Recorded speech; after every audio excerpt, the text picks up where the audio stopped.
Elini çay. Yakınlaşın bura. Bunlar da. Elini çay.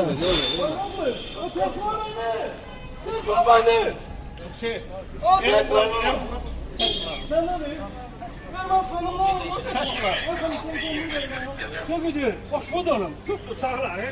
Geç tarafa bak. Abi bir daha ne değil ha. Bir daha ben bunlara kırışalım. Onlara ne ısmarlık şeyinde fayda yok. Gel lan. Ne diyor? Gel kaç bura. Bak şu sağda bak şurada ayı bir yakın bizim bizden.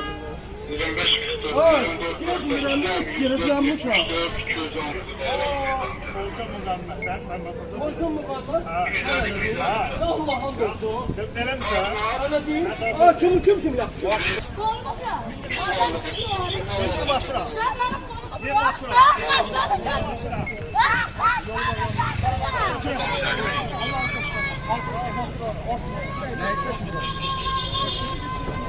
Yolu atsın zahmet olmasın. Yol atsın.